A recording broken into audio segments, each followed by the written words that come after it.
Ya, Bang Aram sama silakan dilanjutkan kasus yang dulu ada perintah presiden dalam tujuan. Ya, jadi sebenarnya gini ya, SBY pada saat itu meminta kepada Kapolri untuk memberikan keleluasaan kepada KPK menangani kasus itu secara utuh. Sehingga proses termasuk penggeledahan harus diberi ruang, kira-kira seperti itu ya. Dan setelah selesai, KPK juga disampaikan juga, Pak SBY juga menyampaikan kepada KPK pada saat itu, karena pada saat itu kan masyarakat membuat yang namanya tameng ya, Mbak Putri ya, tameng di kantor KPK.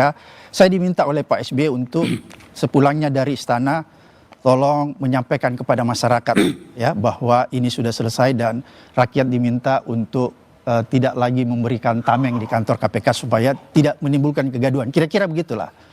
Dan setelah rapat itu selesai, Pak SBY bilang, nanti saya akan jumpa pers, silahkan Pak Timur, Pak Jaksa Agung mendampingi saya. Pada saat itu saya minta izin kepada Pak SBY, Pak, saya ini bukan bagian dari eksekutif.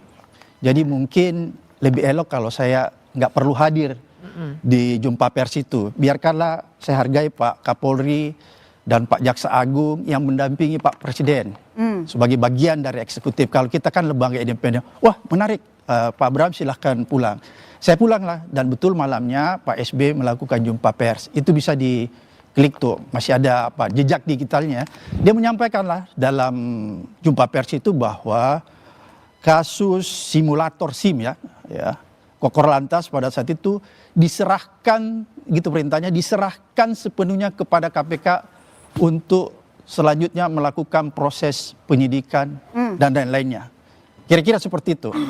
Dan alhamdulillah dari keputusan itu besoknya kita melakukan penggeledahan sudah lancar. Oke.